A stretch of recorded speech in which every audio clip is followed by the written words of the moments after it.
Yep. Yeah, March 23rd, 2016. God. So it's what, 16 months or something? Yeah. And yet you're back, and it's another Marvel property. Surprise, surprise. Welcome to the Crooked Table Podcast, where we discuss the world of film from a fresh angle. And now your host, Robert Yaniz Jr. Welcome to the Crooked Table Podcast. This is Rob. It's Freddy. On this episode, we're going to be talking about all things Spider-Man. Of course, with the upcoming release of Spider-Man Homecoming, the 6th Spider-Man movie in the last 15 years. Indeed. So, Freddy, welcome back after a year and change. Yes, I'm happy to be on again. Spider-Man's a good character, at least, to bring you back on for. Yeah, we could talk aplenty. So let's get into first, what is kind of your relationship to this character, and where does Spider-Man rank as far as your love of comic book villains, or not villains, but I guess when the black suit is a villain. Yeah. Comic book heroes, and what was kind of your mindset going into Spider-Man Homecoming? Well, with this new Spider-Man, I had hopes because they planted the seed in Civil War really well. Mm-hmm. And I thought that it was a new catch on a Spider-Man where he was a lot younger. And well, I mean, he was in high school in the first one. Yeah, but like I just said, it was like 35-year-old yeah. Tobey Maguire's like, "Hi guys, I'm from high school." I'm like, "You don't seem like you're in high school, dude. You seem like a teacher." Yeah, and I just like everything that I just like Tom Holland as playing Spider-Man in general. Right. Yeah, because I mean, Andrew Garfield was good, but it's just... Well, Andrew Garfield was good, but the movies didn't have were Marvel not very behind good. him. Well, the movies weren't that... Well, Marvel Studios wasn't behind the Raimi films either. But those were mostly... 2/3 of those were good movies. Yeah. And I don't feel like really either of the Andrew Garfield movies is that great. I mean, I have them on DVD because I'm a psycho. Well, they're not standout in any way. That's true, but in my vision, I think Spider-Man movies should be a lot darker than the Sam Raimi movies were. Yeah. Though. Well, Spider-Man's not really, to me, he's not really a dark character, though.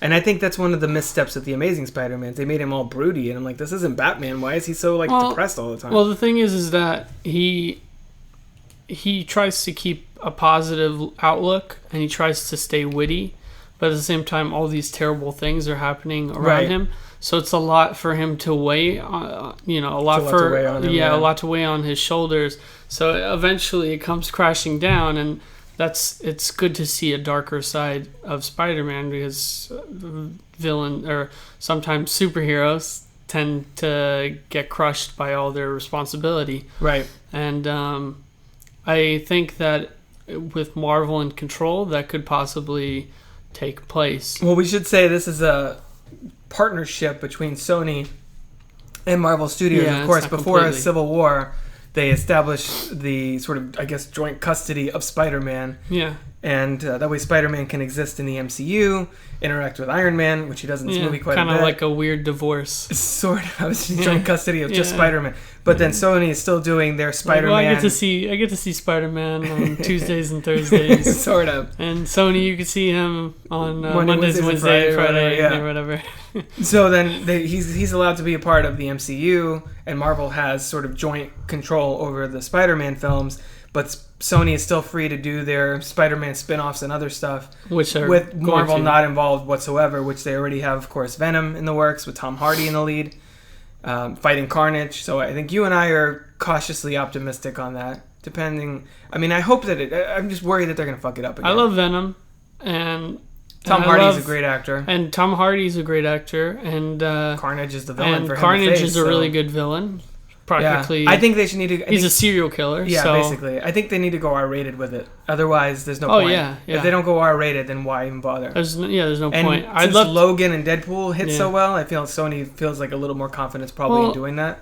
It would be perfect, too, to do an R-rated with Carnage, because, like I said, he's a serial killer. Right.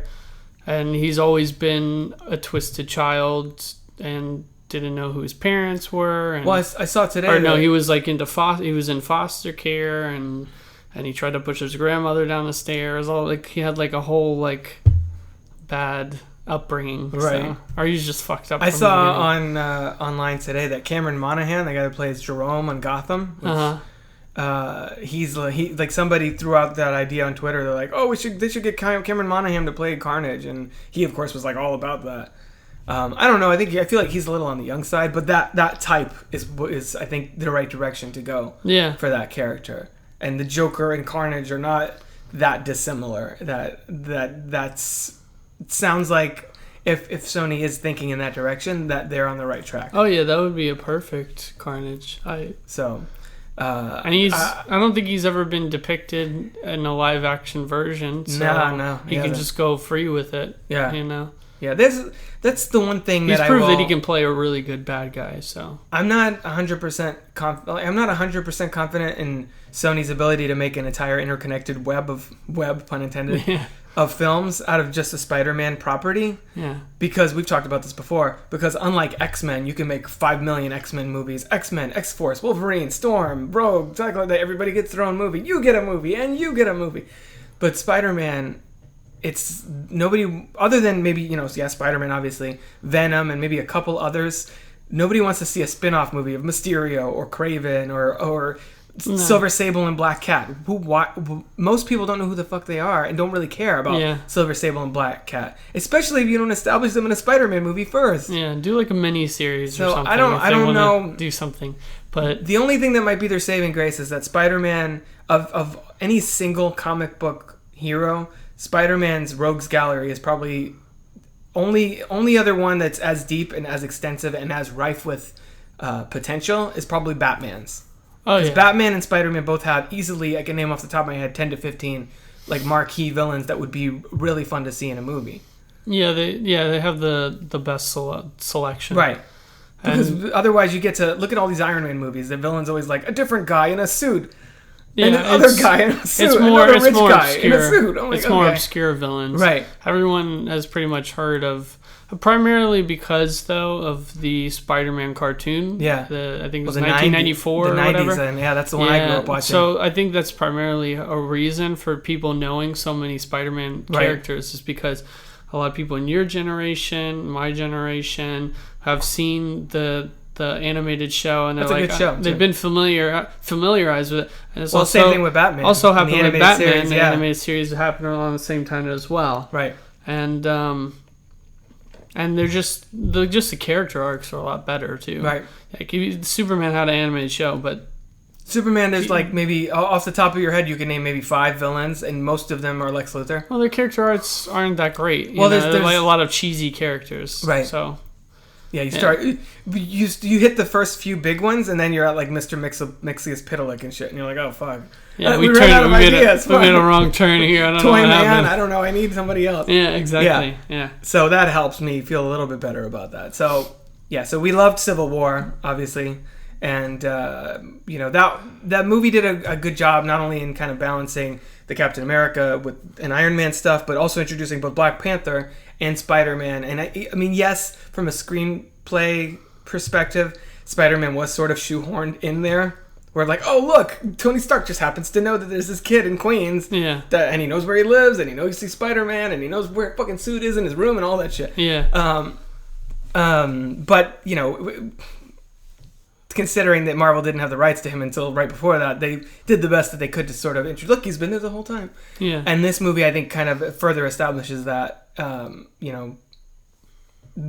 Further integrates him into the universe in a lot of interesting and surprising ways. So anyway, needless to say, we were hoping that this would be a really strong introduction, like proper introduction to Spider-Man in the MCU, and kick off a long-running series of Spider-Man movies from Sony's perspective, considering that they kind of fucked up Spider-Man 3 by pushing Venom in there for no reason with all the other stuff. Black Spider-Man. Huh? And Black Spider-Man. Yeah, there's too much. You should have just had Black Spider-Man, Sandman, and then Venom should have been his own movie or something. It's like the Mixopidalic. Right. Like if you start having Spider-Man dancing on the bar and stuff, and finger pointing to girls on the street, then elements. Then you've I known do like you've I taken like on elements of that movie. The visual effects of that movie are really strong. Oh yeah, of course. Some of the individual scenes and sequences I like. The action, overall, some of the action sequences are overall, good too. the score, like the Sandman, Birth of Sandman music and all that. Yeah. There's segments of that film that I like enough for me to be like, all right, I'll own it, fuck it. Yeah. But it's not a good movie.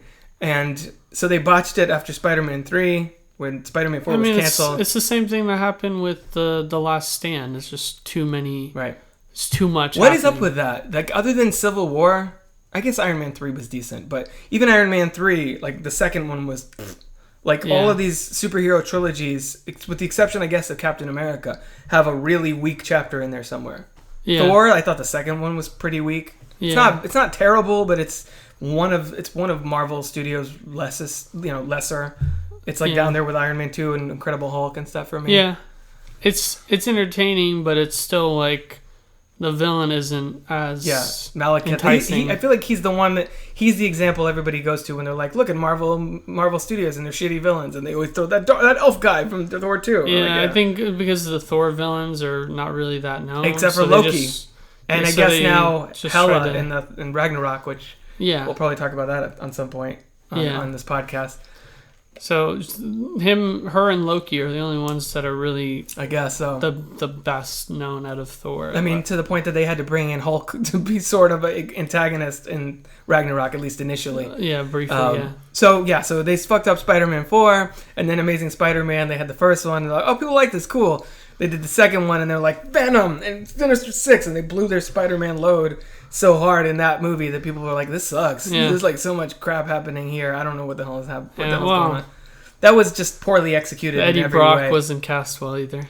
Well, now I'm talking about Amazing Spider-Man 2. Oh, you're talking about Amazing Spider-Man 2? Well, the Goblin thing. Well, was rushed. that's this. I mean, it's the same mistake. They just try and push too much in there at one time, and they fuck it up. It's just they pulled Goblin out of right field, and they didn't even do him well. Like, I thought Goblin was ridiculous. It's like Emma Stone just wanting to get out of her contract, and they're like, okay, fine, we'll kill you at the end. This is how we wanted to anyways. Right. And they just had her die at the end. Well, but then the movie undercuts her death, but like 5 minutes later, there's like a montage of Peter being sad, and he's like, I'm going to go back out there again. And he's like fighting Rhino at the end again. Yeah, that's like a whole... You should have let it be a downbeat with him being sad, and then open up like... The first act of the next one is when, but we never saw the next one, so I guess it doesn't matter. Yeah. Anyway, so Sony has screwed this up twice without Marvel, so I think they were finally like, all right, fuck it, Marvel, we need help, and Marvel was like, well, we need our most famous character back, please. Yeah. Because back in the day, nobody really knew or gave a shit who Iron Man, Captain America, and Thor were. I mean, people knew, but they were like, oh, that's a comic book character, he's silly, I don't know. Yeah. They weren't viable film franchises until 2008. Yeah, Spider-Man is like their mascot. Yeah. Which is funny because they weren't, the publisher at the time didn't even want to introduce that character at all. Back in when the 60s? Stan Lee, yeah. And he basically saved the company as Spider-Man at a certain point, I believe. Yeah, because he was on the run with good pitches like the Fantastic Four, Hulk, and so he was like, oh, what about Spider-Man? And the publisher was like, no, I don't think so, because people don't like spiders. And people don't like bats either. Well, and teenagers weren't really thought of as superheroes and stuff. It was all like, Well, that's the genius of what makes that character so relatable. So it shows how unique it is. Yeah, everybody has been a teenager, or either is or has been a teenager at some point, and knows that feeling where you're like, oh, man, I like that girl, but she doesn't notice me, and I have to study for this test, and I'm trying to figure out who I am, but also now I have to fight crime. Yeah, it's speculated though that Stan Lee copied a costume. I mean, that was out at the time. Kinds of things. That at the time it was called Spider-Man, and it was like a yellow costume or whatever. And he's just like red and blue, bitches. Yeah, he was like, "Oh, that's a good idea," or whatever. I don't think that just because it says Spider-Man. But it had like a spider face or something like spider. Not just like a spider with a web and stuff in front of the face. Yeah, it wasn't even like an actual mask. Jeez, from the pictures that I saw. That sounds stupid. Like a Just like a plate. It was like a plate with like the Mexican wrestlers, the luchadors with the like the mask kind of thing. Kind of, yeah. Like paint is what I'm picturing. Yeah, it's kind of like a plate type thing that's just put in front of the sad. face. It looks. Well, I mean, it's like the 1960s right. or something. Well, so, but I mean, still, Spider-Man's original suit in the 1960s. Yeah. It's not. I mean, there's a lot of homages to that suit in this movie with certain parts of the design. But yeah. So I guess now that's sort of the backstory of Spider-Man and our love of the character. I mean, we grew up playing Spider-Man video games and toys and watching the shows and movies and stuff. And Tobey Maguire, those movies. I think going into this, I think we liked probably the first two Tobey Maguire movies the best, right? I like. You like Amazing Spider-Man? Going into this. Homecoming. Yes. Yeah. The first two, yes, definitely. Yeah. Okay, so the second one being the favorite, right? For sure, of course. But remember in 2002, that first movie, that was a phenomenon. Where people were like, "Oh my god!" Blew my mind because we didn't have really good superhero movies like this. Oh yeah, that was a few years after Batman and Robin and X-Men had come out, and that sort of set the stage for Spider-Man and Fantastic Four, which was crap, but all that other stuff that came after. Well, they hadn't done anything with Spider-Man on the big live action for like 30 years or something. And they had like a TV show. They had a TV show, 70s or something. That was like terrible because they didn't have any CGI or anything. Yeah, it's hard to do Spider-Man. And then they had a Japanese one. Technology to do it. They had a Japanese one that he was trying to get revenge for, you know, how they like to get revenge on people. Oh, you killed my grandfather. You killed my Uncle Ben. Yeah. But I don't even know if it's called Uncle Ben. And he wasn't even called... it looked... At one point, it looked like it turned into like a Power Rangers type thing almost. Geez. Speaking of Power Rangers, now out on Blu-ray, by the way, if people want to pick up a copy of that. That was actually really good. I haven't gotten it yet, but I probably will at some point. I enjoyed that quite a bit. Yeah, it was... Considering. It was, well, the thing is, my expectations weren't as high. And I had rewatched the 95 one not long ago, and I was like, wow, this is really bad. It's also a nostalgia thing. It's a nostalgia thing, but it's still... Well, the 95 one, it's still nostalgia, but I'm like, well, it sucks, but whatever. I heard they took some of that footage from old Japanese Oh, films from the Power movie. Rangers. Oh, really? I'm just kidding. No, not from that. I don't think so. I was like, what? Don't confuse me. That'd be funny though. I know more. Power Rangers was always more my thing because you were really young when that came out. Yeah, I know. Yeah, but I was like looking at what you were looking at. Right. So that's what you would watch like Power Rangers and Darkwing Duck and shit. Yeah, and Darkwing Duck. and DuckTales and all this stuff. Yeah, they have the reboot. I would watch it because you're watching it, and right. I liked it. You know, because it was on and it was fucking awesome. So. They have a DuckTales reboot they're starting up soon. Yeah. And the opening is basically the same theme song, which is amazing. Oh, that's good. I love it. I might check that out. Are they gonna like modernize it? Yeah, it's like CG and stuff, but it's still. No, I mean like modernize the theme song. They did modernize it a little. Put a synthesizer. Yeah, it's a new singer, and it's more today pop sound. Yeah. But not the same lyrics. Life is like a hurricane. That's how it's going to start off? Duckburg. Yeah, it's just the same as the other ones. Yeah. That's really cool. So anyway, that has nothing to do with Spider-Man. Talking about Spider-Man. Yeah, back to let's move in officially into our review of Spider-Man: Homecoming. Listen, Peter, there are people who handle this sort of thing. Can't you just be a friendly neighborhood Spider-Man? Let go of me! Activating parachute. The world's changing, boys. It's time we change too. This is my chance to prove myself. We have a Spanish quiz. You gotta get better at this part of the job. I don't understand. I'm intimidated. So Spider-Man: Homecoming from director Jon Watts, and that's the other thing. This movie's from a director that like nobody knows. He did a movie called Cop Car. Car? Yeah, exactly. You're like, what the fuck is that? Last year, I think, and another movie called Clown.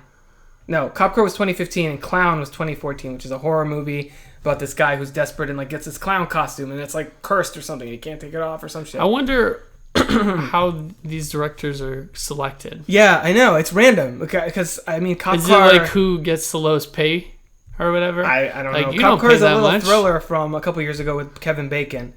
And it's interesting because you hear a lot of people talk about Patty Jenkins on Wonder Woman and why it took her so long to get to that movie. And this guy did these couple little movies that are very tiny, and all of a sudden they're like, here's $200 million. Here, the director of Wonder Woman, right? Right. That's Patty Jenkins, yeah. And then this guy did like 2 little movies that most people don't know about. And they're like, here's $200 million, make Spider-Man. Like, what the fuck? How did that happen? Yeah, exactly. So I don't know if maybe Marvel had pitch meetings with directors and then they liked his take on it, or he was willing to work with whatever they wanted him to do and more accommodating to that. I don't know. Anyway, he's like, we don't want you to put any of your creative input. Yeah, well, that's into what this. happened with Edgar Wright and Ant-Man. That's what happened. We just want you to do what we Lord want and you Miller to do. and Han Solo probably. Yeah. But this one, so the movie picks up with Peter Parker. Actually, no, I was gonna say it picks up after Civil War, but so it opens. We should mention we're gonna go full spoilers. So if you haven't seen the movie, go see the movie. Which, if you're listening to this, you've probably already seen the movie. Well, hopefully. But if you haven't we'll seen be the movie, posting this opening weekend. If you haven't seen the movie yet, just know to not expect an 100% Spider-Man. That he's in his learning stages.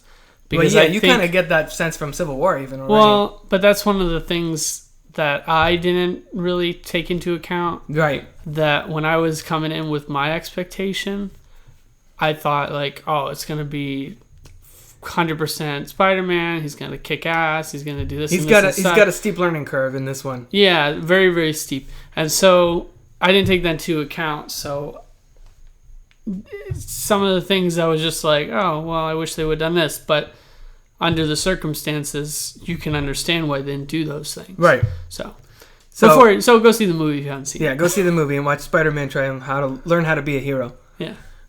So it opens with the incident, as the TV shows like to call it, of the Battle of New York. It's sort of the aftermath of that. And Michael Keaton plays Adrian Toomes, who's part of the cleanup crew, and they're kicked out of their job by Damage Control, which is an organization in the comics, and they were developing a TV show called Damage Control. I don't know, ABC, I don't remember what network. I think that ultimately got canceled. Yeah. So it's interesting. I wonder if that was going to be a crossover sort of with the show, or if elements of the show were then thrown in somebody's phone or if elements of that show were thrown into the script of Spider-Man Homecoming, and they'd be like, we'll just introduce them into the world, into the MCU this way or whatever. Yeah.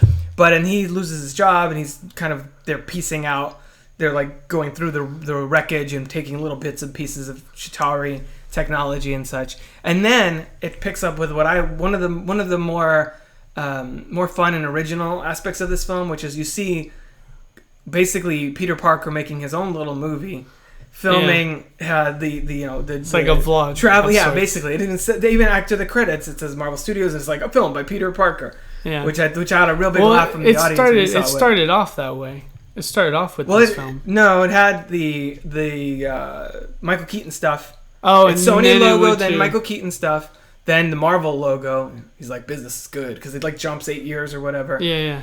And then it went through its little dun. And then it did the Marvel Studio, with the Spider-Man music, the old school Spider-Man. Yeah, yeah. Oh, yes. Na na na na na na, which was awesome. I'm gonna have to see if I can get a hold of the soundtrack of this, because I did like the music. Michael Giacchino, we should mention, doing the score, who does amazing music constantly anyway.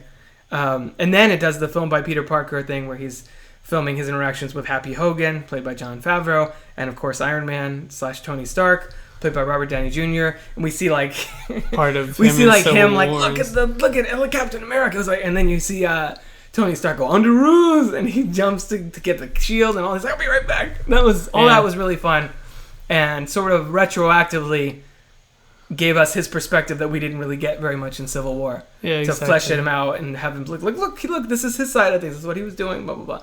All that stuff. I thought that was really cute. Well, it just shows his enthusiasm. Yeah, exactly. Well, and that's what makes him different than all these other people. Yeah. They're all like stone faced, like we have a job to do, blah blah blah. But then here comes this teenage kid who's like, oh my god, like fighting Captain America. Yeah. Well, you get Captain America's shield. Well, you got a little bit of that like from Ant-Man in Civil War 2. He's like, Captain America. Oh my god. And he's like, oh, you're good too. I love that. Oh my god, so great. But you get a little bit of that in Civil War too, where he's fighting Winter Soldier. It's like, dude, you have a metal arm? That is awesome. Yeah, so and that's what separates Spider-Man from all these other characters. All these other heroes are experienced; they know what they're doing. This is a teenage kid who has no idea. He just got these powers in Civil War 6 months earlier. Yeah, and he just stopped a robber or whatever, and like he's just kind of learning as he goes. Yeah, and I like that that's his arc for this film. It's basically him figuring out what it means to be a hero, and there's this whole message that Tony Stark delivers about, well, if you're nothing without the suit, then you shouldn't have it. And I thought that was interesting about him realizing that being a hero is not just what you could do. Mm-hmm. It was also like who you are inside. And so, when he starts puts his life on the line, even without the technology that Tony Stark gave him, and risking his life to try and stop the Vulture. It shows I thought all the that was really good. selflessness. Yeah, exactly. So it's more about who he is on the inside and that kind of evolving. So how did we feel about the way that this movie sort of brought us in from transitioning from the broader MCU into Peter Parker's little corner of it? I thought it was good for his character development. Right. But I would have, of course, liked him to stay in that universe. Well, yeah. But I guess in order for Spider-Man story, you're gonna yeah. get him in Infinity War with everybody there. Yeah, so. Exactly. I'm probably just a little. You're impatient. I want that impatient. shit, yeah, as Captain America says, patience is key. Oh God, we'll get to that. And so, I think I was expecting a lot more. I mean, I knew it was going to be connectivity with the more MCU? Connectivity with the MCU. Other than the Captain America video. You didn't have enough Iron Man in this. No, he was in 2 scenes. Well, he was in the beginning, and then he was in. No, he was in more. No, he was in more than that, but it felt like it was 2 scenes. It was like more like probably 4 or 5 scenes or something. Yeah. Well, that raises a good question then. Did you? Because a lot of people on like Twitter and stuff are making fun of like, oh, it's a lot slower paced than a regular Marvel movie. It seems. I could see that. Because it's more delves street more level. into his life. It's more like school. It's more about him as a friendly neighborhood Spider-Man. Yeah, it's him exactly. like stopping this ATM robbery, which is in the trailers. Hey, you guys aren't the real Avengers. That was a great scene that I thought was actually much better in the movie than I was expecting. I thought it was going to be a quick little cutaway thing while he's stopping crime or whatever. Yeah. But it actually went on for a while. It was a big fight in there, and the Shocker's technology was involved and like all that. Whatever that was cool, and I enjoyed a lot of the neighborhood elements of that because that's what makes him different than Iron Man and Captain America. They're all fighting alien invasions and shit. Spider-Man's just like fighting random criminals for the most part, except for when he gets involved in Infinity Wars and Civil Wars and other kinds of wars. Yeah, exactly. So I thought that and it does feel like I heard a lot of stuff about how this is very John Hughes inspired. Feels sort of like Ferris Bueller, which there's even a reference to at one point. You see it on TV as he's kind of running through like neighbor from house to house, kind of like Ferris Bueller. Yeah, because he has nowhere to sling his web on. Right, exactly. That was funny. Or Breakfast Club, because there's like this like quirky group of teenagers that are in his class, and his friend Ned and this mysterious girl Michelle, which we'll get to her in a little bit. And there was a very diverse cast of young people in this that I thought was interesting, and a lot of them had attitudes and were very quirky, and there was sort of a very strong supporting ensemble behind Peter Parker. That had nothing to do with the MCU. It was just like you get Tom Holland, and then you get Marisa Tomei, who's basically hit on by like 4 people in this movie, and I'm like, I understand. Marisa Tomei is like 50 something, but she's very attractive still. She doesn't. I don't know. It's funny how Aunt May is like super hot now. I don't know how I feel about that, but I thought that whole vibe kind of gave way for a much different tone, and just like Guardians of the Galaxy feels very different than Captain America. Yeah, exactly. So did you feel that this was like some people like to joke about Iron Man 4? Because I feel like Iron Man is so prevalent in the marketing that on the poster, I think he's got a bigger picture than Spider-Man. It's kind of ridiculous. I think there was too much Iron Man, I guess. No, I think that's just to drive people in, right. Because maybe at this point, since they've gone through they've gone through 5 Spider-Man movies. Yeah. And so he's probably got a bad rep because they're constantly changing. Well, after the last one underperformed, I think that Sony's probably scared. They're like, "Fuck, we paid for Robert Downey Jr. You put Robert Downey Jr.'s face on that fucking poster." Exactly. So they were like, "Oh, okay, we'll put Iron Man on there, and that'll draw people in because they'll know that it's part of the Marvel MCU." Yeah. So, which is why you also get like Captain America in the trailer, and like they really like, "Look, guys, it's all connected." Yeah, exactly. Yeah. So you think they made good use of him and had him in there enough, but not like overbearing, where it feels like it's Tony Stark's movie? Oh no, yeah. not at all. Yeah, I think so too. Because And it makes sense for... He was trying to get in contact with him, and there was a lot of the movie. It was just like... Happy Hogan was in it more than... Like, Jon Favreau was in it more than Robert Downey Jr. was. Yeah, exactly. And then, of course, we got a surprise little cameo by Gwyneth Paltrow. Yeah. Which was nice to see. Because it was doubt whether she would ever show up in these movies again. And I think Civil War, they sort of hedged their bets by being like, all right, they're taking a break. We'll see. We'll see what we can work out with Gwyneth. Yeah. So that was cool to see her in there.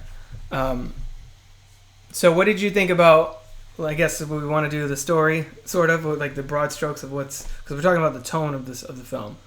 Do we think that there's the blend of comedy with drama, with action, with all that? Like, did the personal story and the grander scale of him wanting to become an Avenger and impress Mr. Stark and all that, did they fit all those things together really well, or did it feel disjointed to you when he was like, oh, I want to impress Liz Allen, but also I'm doing Stark internship? Yeah, I think it balanced it pretty well. Because that's always been one of Spider-Man's big things. Because in this stage of his character arc is up and coming, so he doesn't know. Of course he wants to be there with the big dogs, but he's still in school and has crushes and all this stuff. So it's like his homecoming. So that's why it's perfect. Well, the homecoming. Title. Yeah, the title is also his homecoming to also. Just being a part of the Avengers and the superhero life, and him trying to acclimate himself to being a superhero, right? And having that. I think the baggage. Title works because one, the homecoming dance is sort of a looming presence throughout the film. Yeah. And the third act sort of takes place during homecoming. I mean, he's not necessarily at the homecoming dance very much because he's got crime to fight, but they have that presence plus. Homecoming in the comics, there was an arc called Homecoming that I think also involved the Vulture, and it took place after the Secret Wars. It was sort of him coming back with a new suit and all that stuff, and also in this movie he's coming back from an experience that sort of changed his crime fighting career, etc. And of course, it's the meaning of him coming home to Marvel Studios finally. So I think the title was strong and has several different meanings. Yeah, I like that part of it, and I think Tom Holland was really good in the role. It's hard to say which actor I like best as Spider-Man, because I'm so used to Tobey Maguire because I've seen those movies so much. But I like we said, Tobey Maguire does not. I never bought him as a high schooler. You know what I mean? Andrew Garfield even I never really bought him as a high schooler that much either. He doesn't have that personality though. Like Tom Holland has. Yeah, I believe the fact that he's unsure of himself, that he's more like, you know what I mean? Yeah. That he's in over his head, which is what Spider-Man's supposed to feel like, especially this early in his career. Yeah, exactly. And he had some serious moments too, and I mean, mainly when he was like under the rubble and stuff, and he was like. Come on, Spider-Man! Yeah, he was just like getting down on himself, like, oh, this is it, help. Like a kind of like a pathetic, like broken down kind of. He broken down because he thought, well, I have all these superpowers, I can do everything. And then it was kind of like a reality check for him, where he's like, well, I mean, several times during the movie, it was like a reality check for him where it was like, okay, this life isn't what it's cracked up to be. I have to be smart with my decisions. And because he does. My powers do have limits. He creates a lot of damage in this movie. It's like get from place to place, and then of course, it actually kind of annoyed me. You're like, dude, stop breaking stuff. Yeah, he like ruined a whole bunch of people's property, cars, and like got destroyed. Buildings ruined the and ferry. Shit. The car. The ferry split in half, and Iron Man had to save his ass. Yeah, exactly. Which is a spoiler, but not really because they put it in the market. And the marketing gave away way too much. We already said spoilers. I know, but the marketing gave away a lot of this too. I didn't like that. I was like, and now the ferry thing's gonna happen. It's a split in half because I've seen that in the trailer. Well, yeah. They put too much of it in there for this movie. I don't feel like that was the case with the last one with Guardians. That feels like Sony to me, where they're like, we better put all the money shots out there and make sure people come. And maybe they won't do that necessarily for the second one. But I think, like you said, with the Iron Man thing, I think they're covering their asses to make sure that they're going to put multiple Spider-Man, Spider-Verse or whatever films in production. They need to make sure this needs to work for them. Yeah, exactly. They can't fuck around this time. Yeah, they want to get their money for their... But, I don't know. Part of me wants Sony to fail again just so they'll just give Marvel it over can to have Marvel. it back. Yeah. I mean, I don't mind Marvel and Sony but then working I don't want together. Tom Holland to be replaced. I like Right. Tom Holland, and Right. I want them to keep, so it's like, Yeah. So I guess let's talk about the rest of the cast. Let's talk about Michael Keaton. What do you think about Michael Keaton in this? From Batman to Birdman to another bird guy, basically. he didn't have too much in the movie. He was I mostly thought. like menacing villain type. Like, Yeah. hey boys, we need to pull this job. Yeah, blah, he blah, kind blah. of like. I guess for time's sake, they didn't do an extra scene or two. Well, you also don't that want he him could to have needed from like okay. Well, but you understand also that he's doing it for his family, and that Right. that point gets across. Right. Which is also like a very common villain motivation. Sandman was so the you same can kind see, of thing. like the big guy stepping on the little guy, and then the little guy says, "I'm not gonna fucking take your steps It's like anymore." Sweeney Todd a little bit. Yeah, and then he makes meat pies. Yeah, that's that's Michael spoilers. Keaton did. Spoilers. No, but I think He made a Tom Holland meat pie. No, that's Spider-Man. Spider Pie. Spider pie. I think that Michael Keaton, he's kind of saddled with a lot of the just general villain pissed off scenes and dialogue. But I think his motivation, you believe it, even though you don't really know who his family is until towards the end. And that was a great reveal. I guess we should get into. We could just say that. So apparently, I don't think this is in the comics at all. But Vulture, Adrian Toomes, is actually Liz Allen's father in this version, which I wonder if they made. I don't know. Is Liz Allen black in the comic books? I wonder if they did that to make it seem even more of a surprise. Because you're like, whoa, okay, it's a black mom. I didn't get that.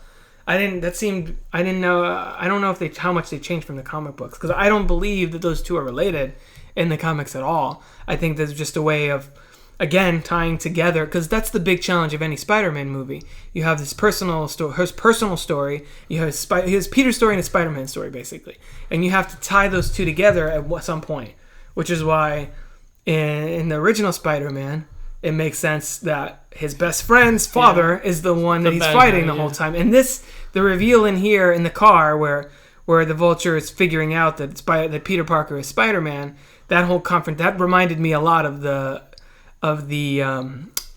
same kind of scene in the original movie. I mean, there's even a part where the Vulture is in the kitchen with the knife, like cooking or something, like, you know what I mean? Yeah. It reminded me in the thing where he's carving the turkey in the first Spider-Man movie. Yeah.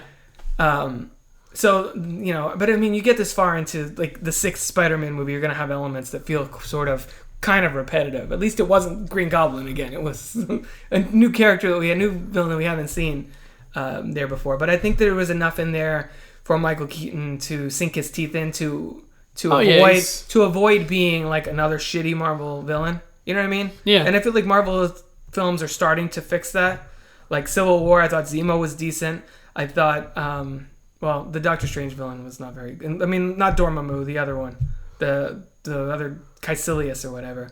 That he was kind of lame in Doctor Strange. You don't remember. You're looking at me like, who the fuck is that? Yeah. And then Ego. Spoilers for Guardians. Ego, I thought was a pretty strong villain, as villains go. Yeah, exactly. He wasn't like the villain that steals the show from the hero, but you also don't want that. You want people to go to a Spider-Man movie to see Spider-Man, not be like, "Fuck you, Spider-Man, more Michael Keaton." You know also, what I mean? You have to have the right balance there. For a more obscure character too. That's Vulture? Good. No, Ego. Oh, Ego. Yeah, It was a perfect. That was a great on twist him. in there. Yeah, exactly. But we're not talking about Guardians. Oh, yeah. No, we could talk about Guardians because we love that. I actually prefer Guardians to this movie. Yeah, me too. I think Guardians is a stronger movie than this. Me too. But I thought Michael Keaton did very, very well. Yeah, he had some moments where he was able to throw his little like twist, like his little wry sense of humor in certain things, Yeah. or like the way he interacted with Peter, like even little things like when he picked up the gun and he shot the first guy that was the Shocker. Yeah. Which, by the way, that's another major Spider-Man villain that they squeezed into this movie with the Shocker. I mean, he wasn't in the suit or anything, the yellow suit, like the yellow netting or whatever. Yeah, exactly. But he was in this movie, so technically they've done Shocker now too. I don't know if they didn't say whether or not he got away or he was caught, but you the would assume. other guy? Yeah, I don't know. I'm assuming he's caught. You assume he got caught, but I don't know. The Shocker's not that. He's the not that thing interesting. dissolves after 2 hours, so he's not that interesting a villain anyway. Yeah. The Shocker. I don't really care if we see him again. But like when he picked up the gun and he shoots that guy and he like melts him basically. And he's like, oh shit, I thought that was the anti-gravity gun. Yeah. Like, there's little moments where Michael Keaton does his Michael Keaton thing, and when he's pretending to not know who Peter is at the house, and he kind of turns on that Michael Keaton charm for a few minutes there. Oh, he doesn't know who he is at the house. Oh, that's true. He doesn't. He finds out in the car. Peter knows. He finds out in the car when. Right. When she says that she knows knows you've been Spider-Man. missing all this time, and you know Spider-Man, and he's like, you were at the house party. I thought that was and you good. were only there for 2 minutes. I thought that made sense to me too. It was a way for him to figure it out that wasn't like him finding, a suit or something really obvious. Yeah. It was subtle enough that. And I like that they did the close up of his face. Yeah, you could kind of see it in his eyes. You see him realizing it. Yeah. Yeah. Michael Keaton is kind of great in everything. He's a great actor. He's amazing. I want to watch Birdman again now. I love Birdman. Do you think that's why they picked him for this movie? It sort of feels like it, doesn't it? He's like, and you know what? Wait a minute. He looks good with some wings. Well, I mean, there was even a moment in this, and I'm wondering, I'm going to have to listen to like the commentary on the Blu-ray when this comes out to see if I'm right. But there was a moment in this where the scene where he picks up Spider-Man and he lifts him up like as Peter says, like, lift me up like 1,000 feet in the air or whatever. Yeah. And he's dropping him. There's like a scene from underneath where you see Vulture in the sky, and I swear to God, it looked like he had the silhouette of Vulture's wings and stuff on the moon. And it reminded me of the scene in Batman when he flies the Batwing right over the moon for that iconic shot. Yeah. So I wonder if that was like their little. It was very subtle, like blink and you miss it. I wonder if that was a little homage to Batman. To Michael Keaton's role in that, yeah, because it was very fast. I was like, oh my God, is that the fucking? And then it was gone. But he was great in that, and Michael Keaton's great in everything. So hopefully we'll see him again in another film. I mean, reportedly he was signed for one movie, but I wouldn't be surprised if they try and get him back for we speculated right after the movie for a Sinister Six movie. Yeah. If Sony is doing Venom already, and they're like, get that Venom movie going, in the back of their minds they're thinking Sinister Six, because essentially if all they're working with is Spider-Man as the hero that they have, their team-up movie would be a villain team-up movie.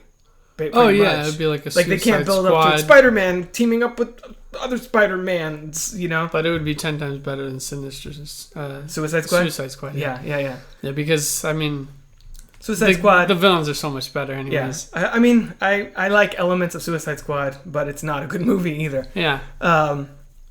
So that's the Michael Keaton is great, of course. So how do we feel about like some of the other supporting people? I thought Jacob Batalon, if I'm saying his name, Ned? that was Ned. I thought he was really funny. I thought he brought a lot. I liked. He added a lot. And he's not a character I'm really familiar with either, because he's not one. Again, I've not read a lot of comics in my life. My knowledge of these characters is mostly from the games, from the shows, from the movies, and so I wasn't really familiar with Ned. Yeah.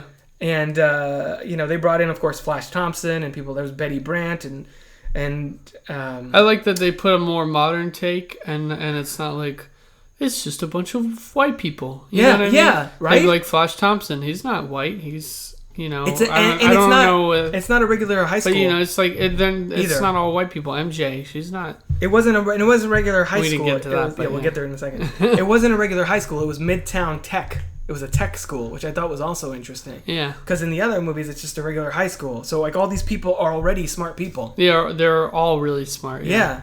So I thought that, and it made sense that Peter would be at a tech school, in New York, and I like that the film centered on Laura Harrier's Liz Allen as opposed to Mary Jane Watson or Gwen Stacy, because that's another way they need to make it feel fresh. We've never really seen a Spider-Man this new at things. I mean, we sort of did a Tobey Maguire for like half the movie, and all of a sudden they're gonna go through all the love interest. They'll probably do Liz Allen in this movie, they're like Gwen Stacy in the next. They did MJ. They did the popular one in the first one. Then they went to Gwen Stacy, the first one.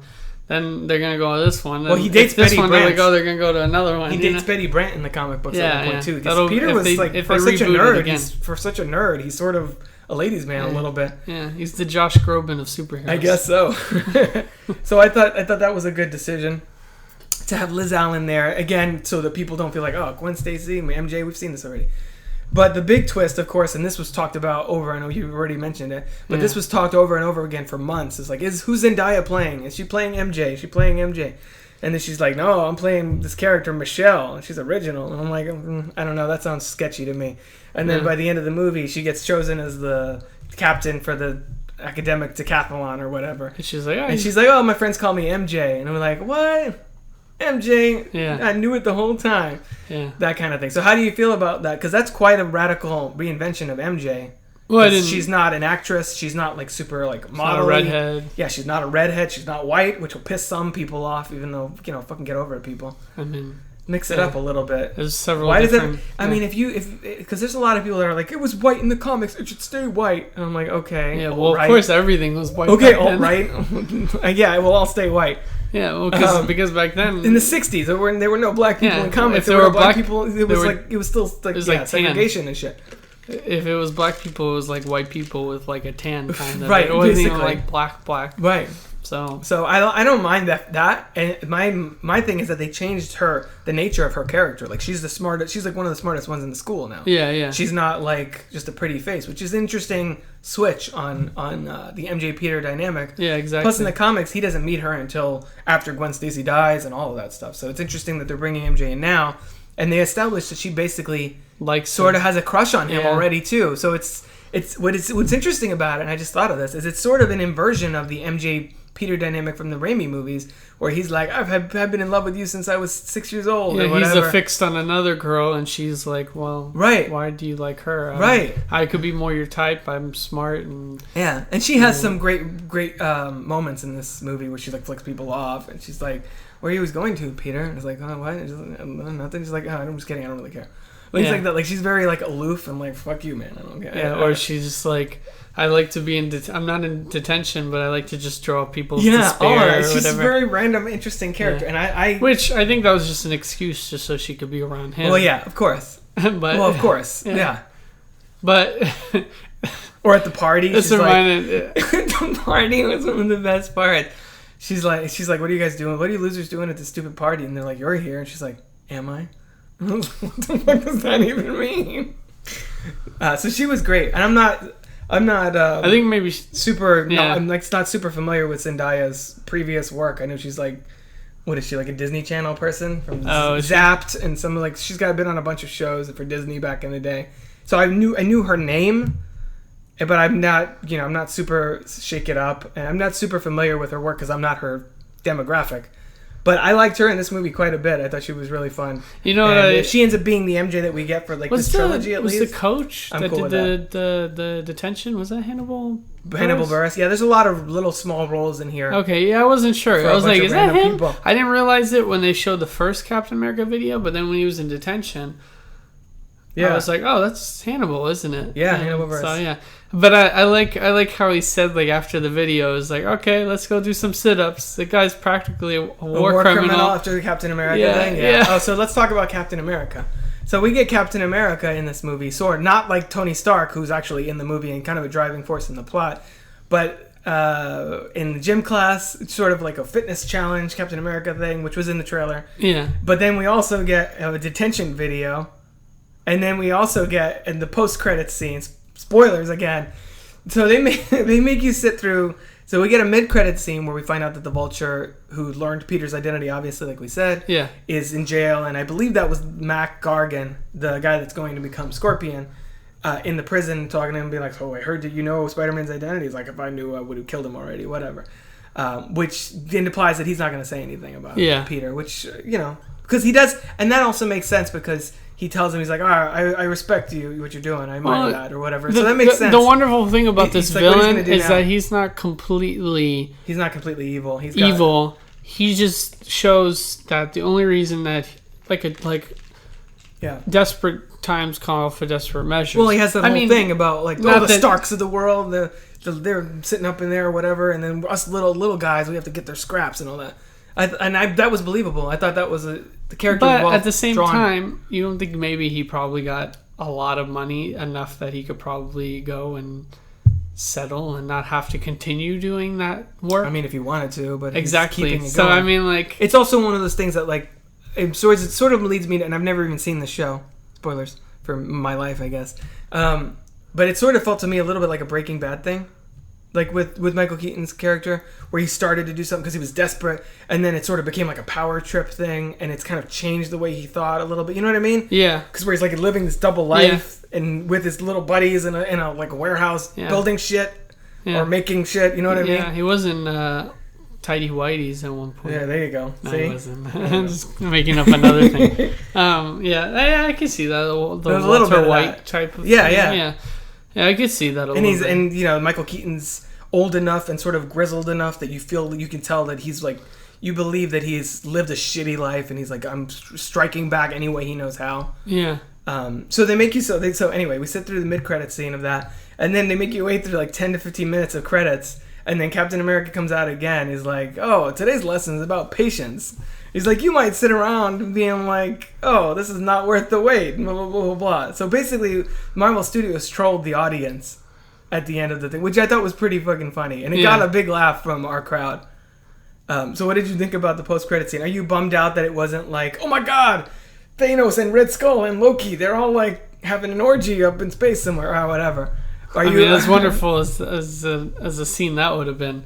I wasn't sad about it. It was funny. It was funny, and it even seemed like Chris Evans was enjoying filming that too. Like, it seemed like he had like a little smile on his face. That seemed like a breaking the fourth wall thing at the end, where he's like, "Can we do another one of these?" Something like that. Yeah. Right? Didn't that feel like breaking the fourth wall? It seemed like that was maybe like a blooper thing. Yeah, or something that they just decided to keep in there. I thought that was cute. Yeah. I mean, because Marvel Studios is not stupid. They're gonna key up Infinity War as much as possible, but they're not gonna give you too much. They want you to. They're trying to keep that pretty much under wraps. Like, people are gonna die. Shit's gonna change. It's gonna mark the end of this like 22 films or whatever. By that point, they're not gonna spoil anything. So they're trying to kind of hold back.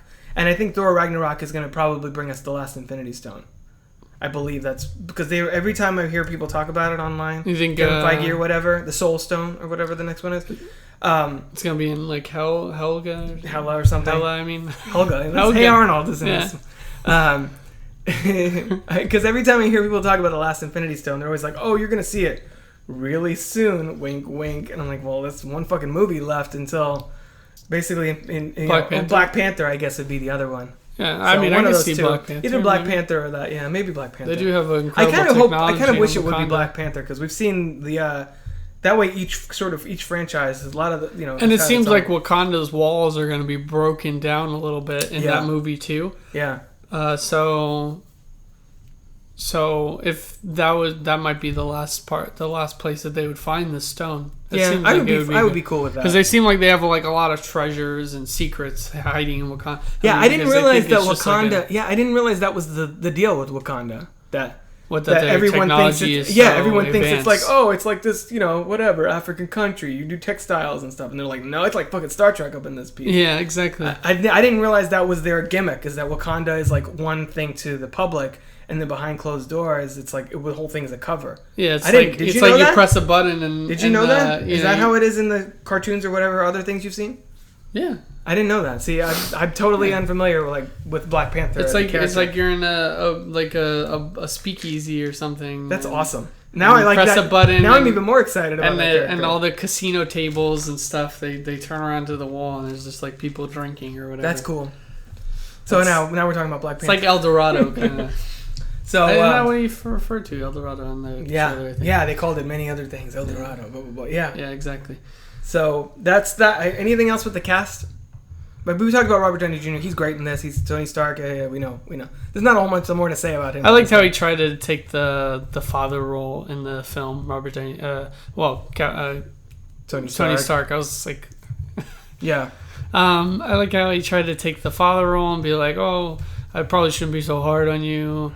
You did a good job, blah, blah, blah, And then he's like, when he would do something, and then when it wouldn't 100% go his way, he'd be like, "Oh yeah, I planned it that way all along. Oh, it's tough love or whatever." Yeah, exactly. That was funny, and they of course have the same, the same strong chemistry they had in Civil War. That scene with them in Peter Parker's bedroom, I thought is like one of the stronger dramatic scenes in Civil War, because you basically get his origin just from by him telling Tony Stark. It's interesting in this movie too, that they mention like, oh, don't tell Aunt May, with everything she's been through, blah blah blah. But they still never mention Uncle Ben.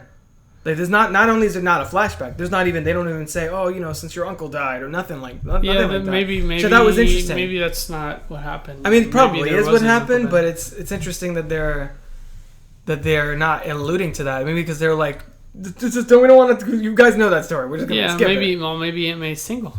Maybe she's just single. Well, now she is. Yeah. Yeah. Everybody's trying to pick her up. Yeah, but what do you see Spider-Man? Where do you see Spider-Man going? But Sinister Six, I think I said. But do you think the next one's going to still be in high school? Yeah.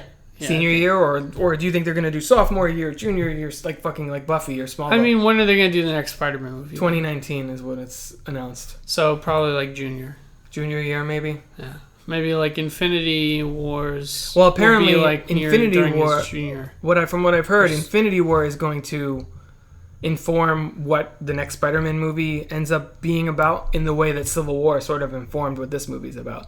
So maybe Infinity War, he sort of rises up as like one of the main Avengers, and then in the next movie, he's like got to balance being an Avenger with still being the friendly neighborhood. I don't know. Yeah, maybe something like that, because it's interesting in this movie they key it all up for him to be an Avenger. We even get a cool, pretty badass new suit. Yeah, that's like a really shiny, and people that know more about the comics than I do are probably like, oh my god, that's the suit from this issue, and blah blah blah. Yeah, it wasn't the Iron Spider suit that has like the little it wasn't that, but they'll probably get to that at some point. Yeah. Well, yeah, spiders have 8 legs. Yeah. But yeah, so they set it all up for him to announce himself as a new Avenger to a bunch of press and all that, and he's like, no, I need to go back home, blah blah blah. So that Tony Stark will call him up when fucking Thanos shows up and starts destroying shit and recruit him again. But it was interesting that they didn't play that hand yet. They sort of pulled back on it a little bit. The movies tend to do that, these movies, because in Iron Man 2, Nick Fury's like, oh, it's Avenger Initiative, let's talk about it. And he's like, you're denied at the end of the movie. And then the Avengers, he's like, oh, I thought I was denied. Speaking of like S.H.I.E.L.D. and stuff and Nick Fury, yeah, do you think they're going to go into like Peter's parents' deaths and stuff? I hope like not, that, because I hope not. I don't really care, because I think that was part of the issue that Amazing Spider-Man movies that bogged them down. They were like, the untold story. What was his dad doing? They were secret agents, though. I know, I guess, but I feel like the opportunity to do that was with the other movies, and they already fucked it up. They already fucked it up. Yeah. I'd rather not even. Don't bog this down with that stuff now. That's true. I want to see Spider-Man, and I want to see, new villains. So we don't need to. You don't think Green they're Goblin. ever going to tie that into anything? Then? No, I don't think they're going to bring that back at all. Yeah. It'd be interesting, because if Marvel, this is a Sony and Marvel co-production, so I wonder if Sony's going to break the Marvel rule, how Marvel does a trilogy of movies and then moves on, because Sony's going to want to make Spider-Man movies forever. Yeah. So I wonder if they'll do maybe a trilogy with Peter Parker, or if they're going to keep going with like 20 movies with Peter Parker, or if they'll do like 3 with Peter Parker and then bring in Miles Morales and do like 3 with Miles Morales or whatever. I wonder how they're going to break that up. But I think that they should, at least for the next movie, keep away from Green Goblin, keep away from Doc Ock. I mean, there's, like we said, there's a bunch of villains that they haven't even touched yet. Yeah, exactly. And I do think we're probably going to meet Gwen Stacy in the next one. The next one? The next Spider-Man movie. Because if they're going to build up to MJ, and MJ's already been introduced, I feel like they're going to probably do Liz Allen, and then Gwen Stacy, and then maybe in the third one, Peter will realize, oh, MJ has feelings for me, and then end up with her or something. Yeah.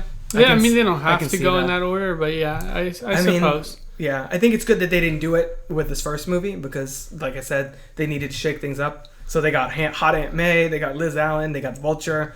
There's none of the there's no J. Jonah Jameson still. Oh yeah, they're still holding cards, right? Because don't put it all out there too much. Yeah, exactly. Because you still have several other films to go and right. And, I don't know what the main story will be of the next one, but I've heard, like we've said before, I've heard Mysterio and Kraven bandied about, and I would be fine with either of them. I kind of lean a little more towards Mysterio, just because he's a cool character, and he brings a really interesting visual flair to the films that we haven't seen in any of the 6 Spider-Man movies yet. Yeah, and Kraven would just. Kraven's just a hunter guy, and with high tech. Well, there's a story in the comics that involves Kraven and the Lizard, and I always thought that would have been a cool, like, for Spider-Man 4 or for Spider-Man 4. I think that Kraven's like hunting the Lizard because he's always after the big game. Yeah, and then like Spider-Man's trying to fight the Lizard, but also protect him from Kraven because it's Doc Connors. Yeah, and that exactly. whole thing. So that would have, but they've already done the Lizard, and I don't want to see more Lizard. I think I wouldn't be surprised if we get for 3 movies. I mean, yeah. They've gone through so many villains at this point now. I mean, you haven't even seen Harry yet. So right, yeah. And that's another one. Is there they even need to going stay to be away. a Harry? I think they should stay away from Harry, because Harry we've seen in all 5, well, no, 4 out of the 5 of the previous movies. Yeah. And in the whole Raimi trilogy, Harry's like a major point of all 3. He's basically one of the most important characters in that trilogy. Yeah. So I think they should stay away from the Osborns. I think they should stay away from them. Ned is perfectly good as For now, the guy in the chair. Yeah, that was cute. That was cute. Spider-Man and stuff. Yeah. I think that's perfect because I don't really think he needs Harry. Well, because we've seen so much with the Osborns. I don't want that. I could see Mysterio or Craven being the main villain. I think they should not make it as complicated, right? Because you can't get everything. You can't put everything in there from the comic books, right? Especially if you want to make have had hundreds of issues. Especially if you want to make Infinity Spider-Man movies like Sony does. Yeah, exactly. I think I could see Mysterious or Craven being the main villain, and then maybe Scorpion as the secondary villain, especially since they've already sort of set him up. And if they're building towards a Sinister Six movie, you have the Vulture in this one, Shocker, I don't care about him, a couple more in the next movie, and then you have Venom and some other spin-off things, and you have them all kind of connect in a Sinister Six movie down the line. But I do feel like they should make it a Spider-Man Sinister Six movie and have Spider-Man in the movie. Don't be like, all these villains and they're doing their thing Suicide Squad style. I'm like, I don't want to see that. I go to see Spider-Man movies because of Spider-Man. That's why I'm sort of worried about all these spin-offs. It's like, do I care about some of them? Not Venom, yeah, maybe, because Venom's basically dark Spider-Man. Yeah. But all these other characters, I don't know so much about that. So you mentioned something interesting about the action on the way here in the action sequences that you were like. So what was your beef with the action? Well, this is what I said. That's why I prefaced if you hadn't seen the movie yet, to say that, to keep in mind that he's still learning. Uh-huh. Because I came in there with the expectations that this is kind of like a Spider-Man that we've seen in other films, but it's not. It's still like him as his training module is, with training wheels. I liked all the training wheels, baby monitor protocol. All that was really fun. So the action sequences for me weren't the best because, Spider-Man's known for his hand-to-hand and agility and giving the fun. I mean, he still gave the funny lines, but it just wasn't like, it's not like the train fighting sequence in Spider-Man 2 or something, where it was so dynamic. It kind of seemed the fighting sequences were very linear, like, okay, disable this person, he's hit up against the car, right? Swing a car at this person comes and attack me, oh fuck, what do I do? Yeah. It was kind of like, it wasn't Tobey Maguire's Spider-Man like expertly maneuvering through like grates on like a walkway, like in the train sequence, or just like he does like his flips and stuff and hits and he does like different moves, and you have there wasn't really like a fight sequence like that with Vulture. The Vulture was just kind of like throwing him around like a dead fish. I do feel like the action. On the beach, the action also moved very quickly. Like when they were couldn't fighting, really see what he was. Yeah, when they were fighting, it was moving so fast. It compared to something like Civil War, where the action felt like I could see what was happening. Yeah, like the camera was farther enough back, and it was fast but slowed down. So like when Black Panther did something awesome, you could like you were reading a comic book, you could like admire and be like, holy shit, look what he just did, that's so cool. As opposed to in this movie, when they fought, it was just like these two dark figures kind of flopping around. Yeah, sort of. So I could see that. I also don't think Vulture is necessarily the most dynamic villain. I mean, visually, like I don't think he's really the most interesting villain power-wise. Even though Michael Keaton, I thought was great in his dramatic scenes, but once he puts that mask on, I was just like, first of all, it looked like Star-Lord's mask a little bit too. Yeah.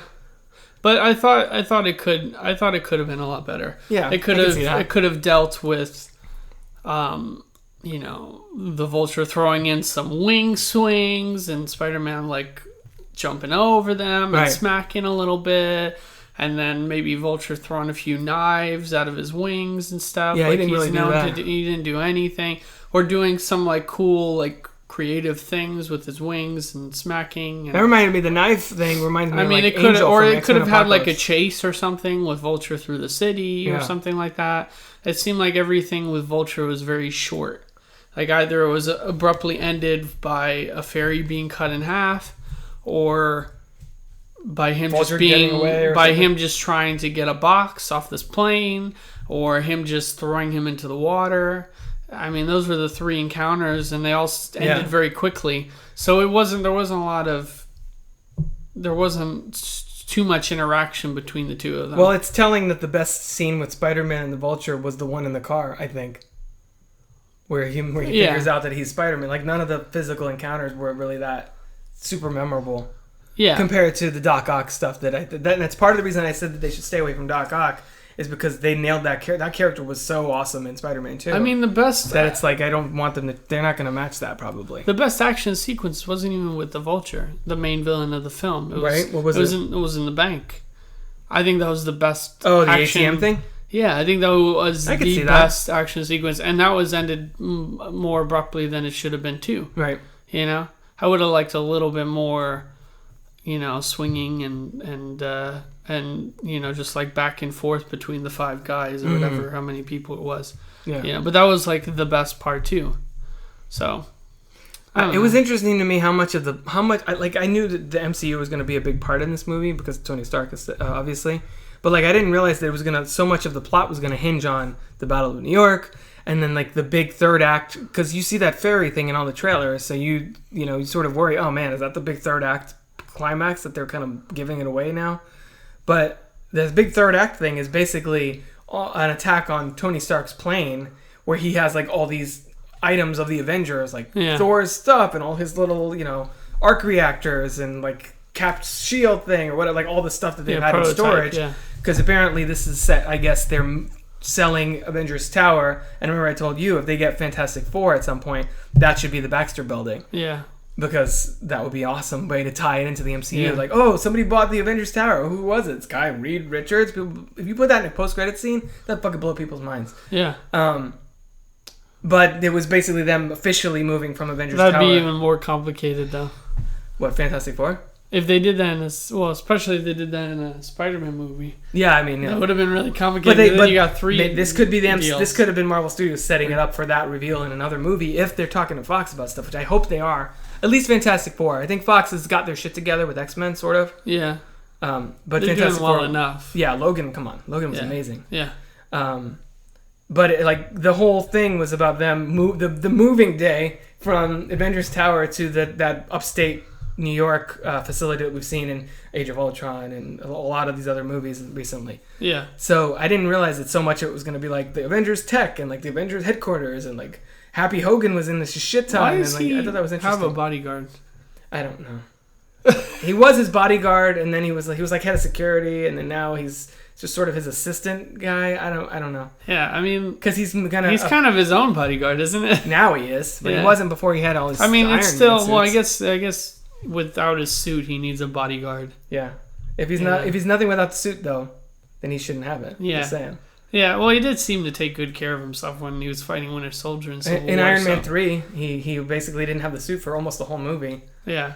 I thought that's probably part of the reason I like Iron Man 3 is one of the better Iron Man movies because I like Tony Stark more than I like Iron Man. Yeah. Does that make sense? Yeah. Which is why at a certain point if he stops being like an active combatant and he becomes like director of S.H.I.E.L.D. like he does in the comics at one point, I'd be fine with that because that means more Robert Downey Jr. in a suit that's not made of metal and like a regular suit with a tie, talking fast and being cool, and not necessarily the CGI bullshit where we look inside his helmet and we see his Tony. We didn't have any shots like that in this movie, did we? No. Of Tony Stark in the helmet. No. Good. I don't want that shit. I knew that line though was gonna come out though when he was under the rubble.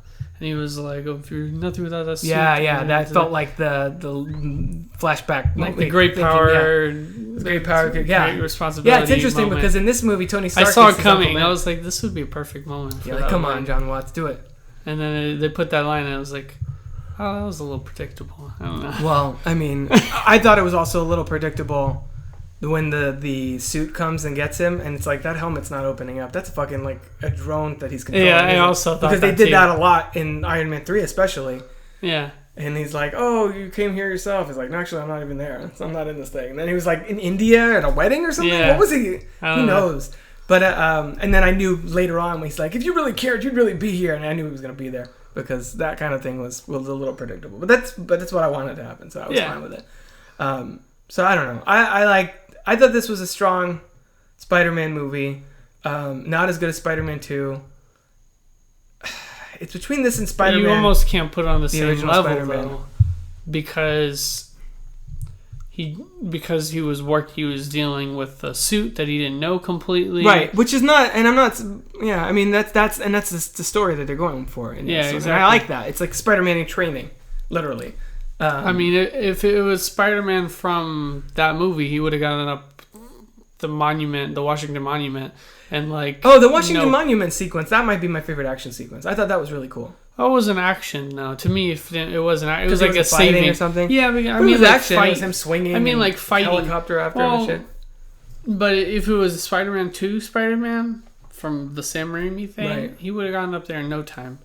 But it's like he's trying to figure out the suit. He's even more of an underdog. He doesn't know what to do. Yeah, exactly. So he's like, okay, how do I get up here? How did do you I like? break through this? Did you like that he had like?